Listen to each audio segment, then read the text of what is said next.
Buenos días, buenas tardes, buenas noches, cual sea el horario en que ustedes me estén escuchando. Mi nombre es Héctor Hernández, o mejor conocido como HH. Bienvenidos a esta nueva temporada de Archivos Clasificados, y qué mejor que arrancarla en el mes de octubre. Este mes que es icónico a nivel mundial, pero también a nivel como nosotros, mexicanos, pues es unas fechas enigmáticas, ya que el 31, 1 y 2 de noviembre, 31 de octubre, 1 y 2 de noviembre, son simbólicas para nuestro país, ya que el 1 y 2 de noviembre se celebra el Día de Muertos y pues a nivel mundial tenemos el Halloween.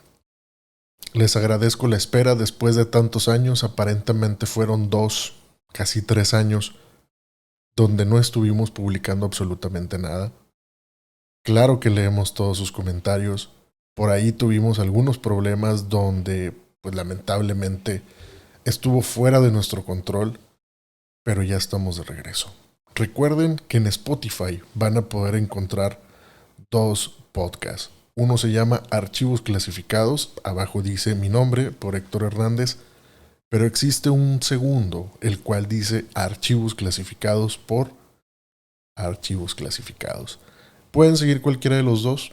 Uno ya no se está actualizando, pero pues lo tenemos como que de respaldo. Estamos viendo si podemos seguir actualizando, pero el segundo, el cual dice por Archivos Clasificados, ese sí lo seguimos actualizando y es donde seguramente ustedes van a poder escuchar este tipo de programas directamente en Spotify. Pero bueno, damas y caballeros, bienvenidas y bienvenidos a una temporada más de Archivos Clasificados, que espero y no vaya a ser tan aburrido como en algunos comentarios me lo hacen saber, pero espero y les guste. Estamos arrancando un nuevo proyecto y vamos a comenzar. Pero no antes de comenzar, quiero agradecerles a todos por esta espera.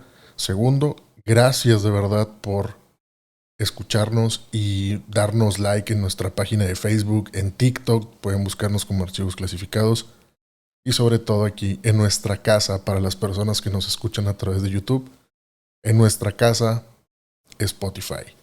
Ya saben amigos, en Facebook vamos a subir, por si quieren escucharlo de manera gratuita, al menos en México, Facebook es completamente gratis, pueden escucharlo. Lamentablemente no somos un podcast de video, vamos más enfocado a lo que es la esencia del podcast, que es un podcast de audio, pero espero y les guste. Así que el día de hoy, siéntense bienvenidos a esta nueva temporada de Archivos Clasificados.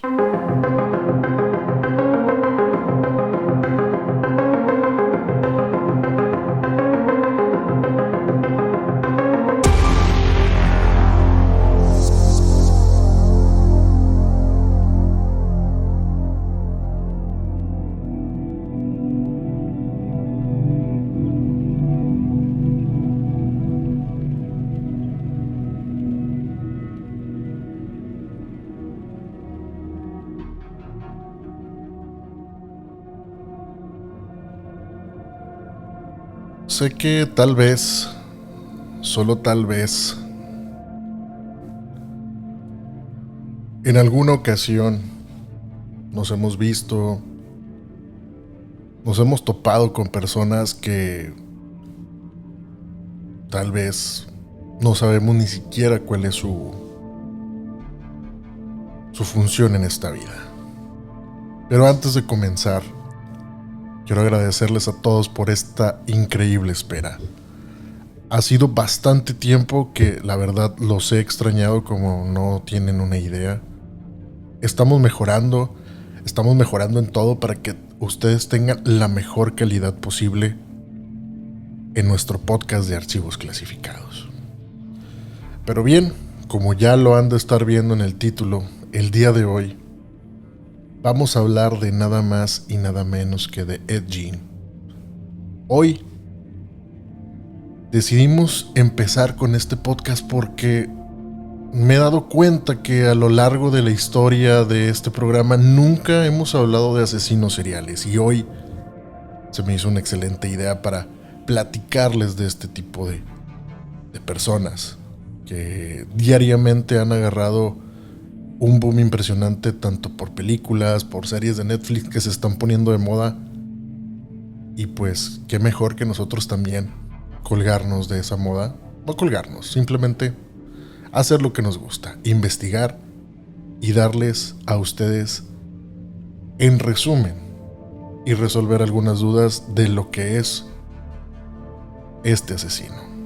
Obviamente pues el asesino, el cual lleva por nombre Edward Theodore Jane, o mejor conocido como el carnicero de Plainfield, fue un asesino y ladrón de tumbas estadounidense que nació en 1906 en el condado de LaCrosse, Wisconsin.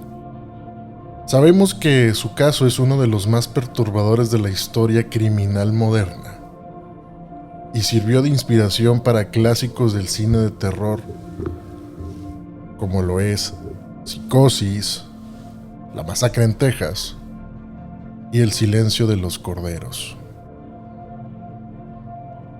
Edward Theodore Jane nace en 1906 y muere en 1984. Obtuvo una notoriedad mundial que va a perdurar hasta el día de hoy, ya que décadas después de su aprehensión, el 16 de noviembre de 1957 en Wisconsin, se detalla su perfil criminal que confirma que solamente se limitó a 2 asesinatos, el cual vamos a estar abundando y vamos a estar hablando más adelante. El primero es el de Mary Hogan en 1954 y el segundo es de Bernice Worden en 1957. También se le atribuye un tercer delito que creo que es el más grave, el cual es la profanación de tumbas. El horror que rodeó su caso surgió de la naturaleza macabra de sus actividades secundarias, ya que Jane confesó haber profanado 9 cadáveres y utilizado partes de cuerpos humanos para fabricar artículos domésticos y otros objetos. La trascendencia de Jane no se mide por la cantidad de víctimas, sino por la cualidad grotesca de los descubrimientos realizados en su granja de Plainfield. Todo esto al transformar restos humanos en utensilios, en muebles forrados con piel humana y máscaras hechas con rostros de mujeres. Jane estableció un precedente único para la desviación mental macabra que impactó a todo Estados Unidos. La conmoción pública fue tan profunda porque el horror se originó en la violación de tabúes sociales fundamentales, en particular la profanación de los muertos y la transformación del espacio doméstico en un museo de atrocidades. Esta violación de los límites entre lo vivo y lo muerto, entre lo público y lo privado, aseguró un impacto cultural mucho mayor que el de asesinos, que él como asesino se proclamó como el líder de los fetiches. Vamos a hacer todo un análisis de lo que encontramos sobre Ed Gein. Claro que el presente informe que les voy a relatar tiene como objetivo diseccionar el caso de Gein desde una perspectiva tanto clínica como forense. Vamos a examinar todo el entorno familiar restrictivo que moldeó toda su psicología. Vamos a analizar las figuras paternas y maternas y sobre todo su influencia en el desarrollo. Un componente esencial será el análisis detallado del inventario forense, que interpretado en el simbolismo psicológico de todos los artefactos que condujeron tal vez al diagnóstico de esquizofrenia e insanidad legal, para finalmente vamos a abordar la profunda huella que Jane dejó en el imaginable pues horror cinematográfico que sirve como inspiración para arquetipos como lo es Norman Bates, Leatherface y Buffalo Bill. La elección del entorno rural de Plainfield, Wisconsin, también forma parte integral de su mito. La mudanza a la granja en 1914 fue impulsada por la madre Augusta, quien buscaba alejarse de la inmoralidad de la ciudad. Paradójicamente, este aislamiento físico, impuesto lejos de proteger la moralidad, creo que creó el cultivo perfecto para una patología no controlada, estableciendo el tropo de la granja aislada y la aterradora que se observa en las películas como en La Masacre en Texas. Pero vamos a desarrollar esta historia con todo lo que conlleva este personaje. Vamos a empezar desde la familia. El entorno temprano de Edward fue definido por una dinámica familiar profundamente disfuncional. Su padre, George, quien nació en 1876, era un alcohólico abusivo que trabajaba esporádicamente como carpintero, curtidor o granjero, y Augusta, que era la madre, nace en 1878, sentía un profundo desprecio por su esposo George, al que consideraba un inútil, y lo excluyó de la crianza de sus hijos. Tiene dos hijos, Henry, que nace en 1902, y Ed, que nace en 1906. Augusta era la cabeza indiscutible y una esposa completamente dominante que mantenía económicamente a la familia a través de un exitoso negocio de comestibles. Augusta, criada en un hogar de estricta observación o obediencia religiosa, impuso sus creencias de manera fanática a sus hijos, recitando frecuentemente la historia bíblica del diluvio de Noé y prediciendo una calamidad similar en respuesta a la inmoralidad percibida en las mujeres de la época, a las que condenaba por usar faldas cortas y su lápiz labial. La mudanza a la granja de 195 acres en Plainfield fue en 1914. Este fue un acto deliberado de Augusta para apartar a la familia de los pecadores. Esta soledad fue extrema. Los vecinos más cercanos a la granja vivían a casi 1 kilómetro de distancia.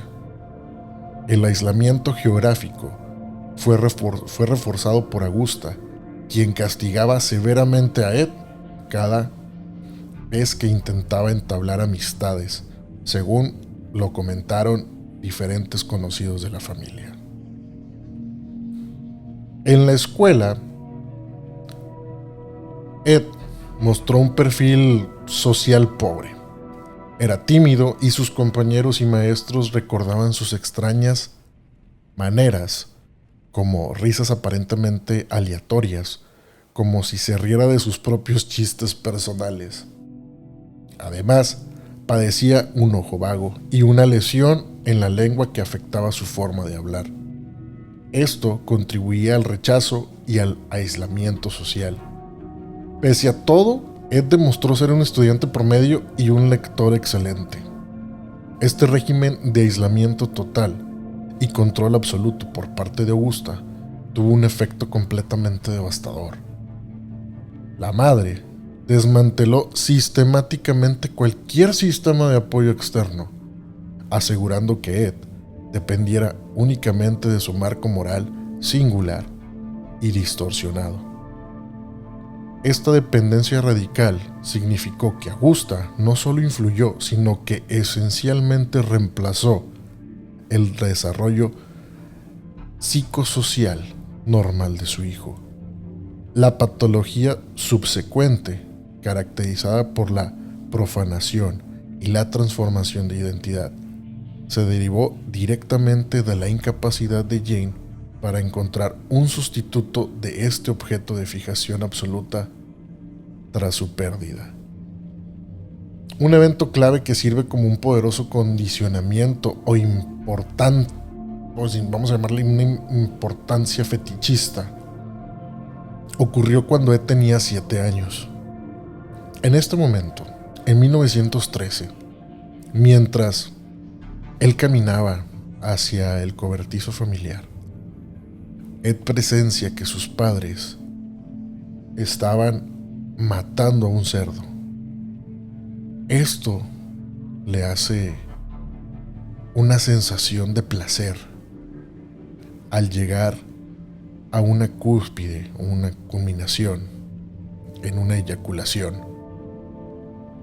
Este suceso infantil estableció un vínculo muy perturbador entre la mutilación de la carne y la excitación sexual, un precursor psicológico directo de su metodología posterior que involucraría la manipulación, fabricación de objetos a partir de la piel humana. El conflicto latente en el hogar de Jane se manifestó dramáticamente en la muerte del hermano mayor, el cual era Henry. En 1944, Henry había representado una amenaza para el dominio de Augusta, ya que se enfrentaba a ella por excesiva influencia sobre Ed. Ed, por el contrario, idolatraba a su madre, y la confrontación de Henry era percibida como una traición o un peligro. Henry murió en circunstancias misteriosas durante un incendio de maleza cerca de la granja. Ed reportó su desaparición, pero luego fue capaz de guiar a la policía directamente al cuerpo. Las anomalías forenses incluyeron hematomas, que vienen siendo los moretones, descubiertos en la cabeza de Henry, aunque el deceso fue clasificado como un accidente y probablemente por una asfixia, ya que no se realizó ninguna autopsia. La gente especuló posteriormente que Ed pudo haber asesinado a su hermano, golpeándolo fatalmente y luego provocando el incendio para ocultar el crimen. La posibilidad de que Jane haya matado a Henry sugiere una versión crucial sobre sus primeras motivaciones violentas. El asesinato como un medio para preservar su apego patológico hacia su madre, ya que si se confirmaba, este acto indicaría una capacidad para la violencia calculada mucho antes de sus crímenes posteriores, demostrando que cualquier amenaza percibida hacia su existencia emocional era motivo suficiente para matar. La falta de una autopsia y la consecuente clasificación de la muerte, pues todo apuntaba a que era una muerte accidental. Todo esto representó un fracaso sistemático que permitió que la patología de Jane se desarrollara sin ser detectada durante la siguiente década. Si bien sabemos, es que esta persona desarrolló ese placer de matar. Se cree que el detonante fue la muerte de su hermano, pero aquí es donde viene lo más importante y el clímax total de lo que fue Ed Gein. La muerte de Augusta en 1945 fue el punto de inflexión. Ed quedó totalmente solo. La pérdida de la figura central y dominante de su vida desencadenó una crisis psicótica de proporciones catastróficas. La casa familiar, lejos de ser un simple recuerdo, fue transformada en un santuario en su memoria. Ed selló algunas partes de la casa y comenzó su proceso de profanación de tumbas y fabricación de artefactos, en un intento desesperado por encontrar una forma de revivir de alguna manera o reemplazar a su mamá. Todo esto marcando el inicio de una década de desviaciones extremas. Pero la actividad criminal de Jane se extendió desde la profanación de tumbas, que esto fue a partir de 1947, hasta el homicidio, que fue en este caso cometió en los años de 1954 y 1957.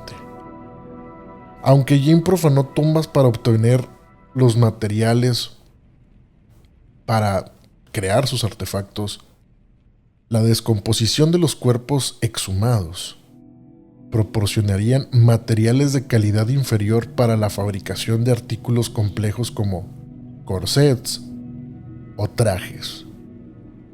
El cambio hacia el asesinato, como el de Mary Hogan y Bernice Worden, puede interpretarse como una respuesta adaptativa de su psicosis para asegurar material fresco y utilizar la piel, el hueso, para sus proyectos de alteración de identidad. Los crímenes de Ed se extendieron desde 1947 hasta 1957. Su motivación principal era completamente patológica: la necesidad de adquirir sustitutos corporales de su madre. Se centró en la profanación de tumbas en cementerios locales, seleccionando cuerpos femeninos para obtener materiales. Jane es conocido como un necrófilo y profanador de tumbas. No obstante, él negó haber tenido contacto sexual con los cadáveres, alegando que olían demasiado mal. Clínicamente, su actividad se clasifica mejor como necrofetichismo, el cual, traducido al español, es excitación derivada del contacto con la muerte o los restos. La genofilia, que es una atracción extrema por la forma femenina. Pero para Jane, los cuerpos eran primariamente herramientas para la transformación de su identidad, evidenciando un objeto práctico y patológico en su psicosis. Pasando al tema de los homicidios confirmados, pues Ed Gein confesó el asesinato de 2 mujeres en Plainfield, como se diga. La primera, tenemos a Mary Hogan en 1954, la cual era la propietaria de una cantina. La segunda fue Bernice Worden, que era propietaria de una ferretería. Su desaparición condujo directamente a la policía a la granja de Jane el 16 de noviembre de 1957. A pesar de las 2 confesiones, los fiscales se concentraron en el asesinato de Worden, supuestamente debido a razones financieras, lo que limitó la exploración jurídica completa de la magnitud del crimen que cometía Jane. Además de los 2 casos que confirman que Jane fue tentativamente vinculado a la desaparición de estas, o la muerte de estas 2 personas, se agrega un caso más, el cual fue la desaparición de su vecino James Walsh, y esto fue en junio de 1954. Y la desaparición también de 2 cazadores en 1957. El comportamiento de Jane en este periodo fue probablemente influenciado por los síntomas psicóticos, ya que el asesino juró haber sufrido pérdidas de memoria desde la muerte de Augusta y afirmó que a veces escuchaba su voz. Estas alucinaciones auditivas típicas de la esquizofrenia probablemente actuaron como una fuente continua de control materno o incluso como órdenes que guiaban sus crímenes, manteniendo viva la estructura de dependencia patológica que había definido su vida. La policía llega a la granja de Jane el 16 de noviembre de 1957. Todo esto siguiendo la pista de la desaparición de Bernice Worden. Lo que encontraron en la granja fue lo que cimentó su infamia. Los oficiales hallaron restos humanos transformados en utensilios y una amplia gama de artefactos domésticos. Durante el interrogatorio, el sheriff Art Easley, responsable del descubrimiento, agredió a Jane golpeándolo en su cabeza, rostro y azotándolo contra la pared de ladrillos. Todo esto por el coraje, por la impotencia. Todo esto resultó en que la confesión inicial de Jane fuera considerada inadmisible en el tribunal. La intensidad del horror de los crímenes y el temor de testificar sobre la agresión de Jane tuvieron un costo personal severo para Easley, aquí viene lo bueno, quien murió de insuficiencia cardíaca en 1968, antes del juicio. Y esto es un claro ejemplo del trauma psicológico que Jane infligió incluso en los investigadores. En el análisis detallado del inventario forense que encontraron en la granja, Edward demostró la integración total de los restos humanos en la vida cotidiana. Los artefactos hechos de piel y hueso de los cadáveres exhumados y de las víctimas de homicidio simbolizaban el esfuerzo de Ed por encarnar a Augusta o reemplazarla. Él usó pieles faciales humanas cuidadosamente recortadas para crear máscaras que indicaba un elemento ritualista de su suplantación de identidad o juego de roles. De manera más perturbadora, se encontraron chalecos, corsets o trajes completos hechos de piel femenina que Jane usaba en soledad. Este acto representa la máxima expresión de su necesidad psicológica de encarnar el ideal femenino, en este caso de su madre, o de resolver su profunda confusión de género y genofilia. Otros artículos que encontraron eran cuencos hechos de cráneos, pantallas de lámpara y tapicería para sillas confeccionados con piel humana. Fueron bastantitas cosas que encontraron, pero lo más impactante, creo yo, es los chalecos, los corsets, la dedicación que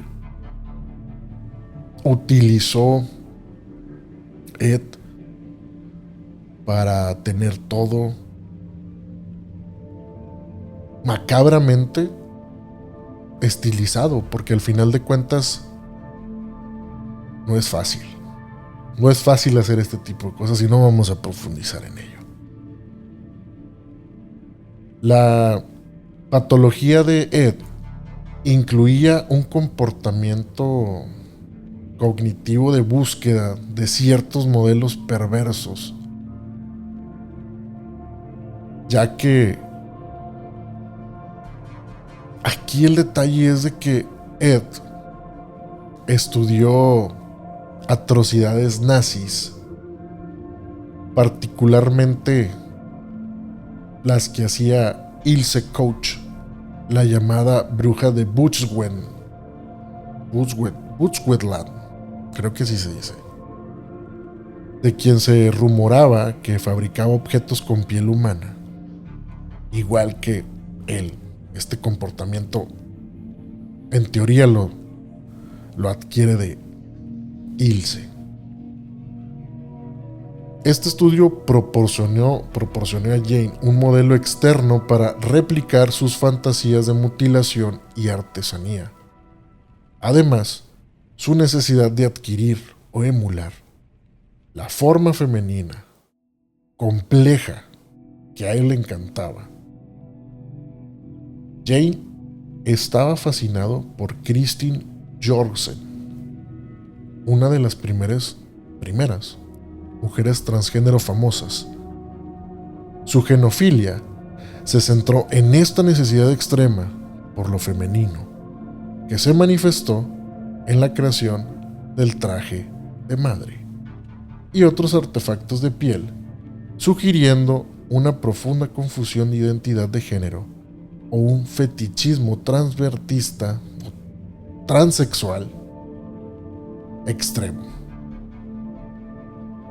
El sitio físico que fue la granja donde vivía Jane fue destruido por un incendio, aunque la pérdida de esta tierra de crímenes impidió el morbo del turismo macabro. También eliminó cantidad significativa de evidencia potencial. El fuego selló la ambigüedad en torno a la plena extensión de las actividades de Jane, dejando muchas preguntas sin respuesta. Tras su detención en 1957, Jane fue inicialmente declarado no apto para ser juzgado y recluido en un centro de salud mental. El diagnóstico, forma que se le aplicó o se decretó que él experimentaba cuadros de esquizofrenia. Esta enfermedad explica los síntomas centrales de su caso: las alucinaciones auditivas, la cual era la voz de su madre, el pensamiento desorganizado y la grave alteración de la prueba de realidad. Todo esto era necesario para cometer sus actos tan complejos de sacrilegio y fabricación doméstica. En 1968 se determinó que Jane había recuperado la competencia suficiente para participar en su propia defensa y se celebró su juicio. Fue declarado culpable del asesinato de Bernice Worden, pero al mismo tiempo fue declarado legalmente demente en el momento del crimen. Este veredicto reconoció la realidad del crimen mientras afirmaba que su enfermedad mental le impedía comprender la ilegalidad de sus acciones. El hallazgo de la insanidad proporcionó a la sociedad un mecanismo para distanciarse de la patología de Ed, clasificándolo no como un mal racional, sino como una psicosis impredecible y aterradora. Este encuadre resultó crucial para cimentar su estatus mítico como un monstruo en la cultura popular. Jane fue remitido a una institución psiquiátrica, el cual lleva por nombre en Mendota Mental Health Institute en Madison, Wisconsin, donde permaneció por el resto de su vida. Edward Jane murió el 26 de julio de 1984, a la edad de 77 años. Todo esto debido a una insuficiencia respiratoria relacionada con el cáncer de pulmón. Fue enterrado en la parcela familiar, en el cementerio de Plainfield. La fascinación pública por Jane persistió incluso después de su muerte. Su lápida fue repetidamente vandalizada, tanto por cazadores de recuerdos, y finalmente fue robada en el año 2000. Aunque la lápida fue recuperada más tarde, las autoridades optaron por dejar la tumba permanentemente sin marcar. Este acto de vandalismo y las consecuencias que lleva esto, decidieron mejor, irónicamente, dejarlo como no identificable el lugar donde Ed está. Pero, ¿cómo fue que Jane o Ed se convierte en una figura o un factor importante del cine del terror moderno?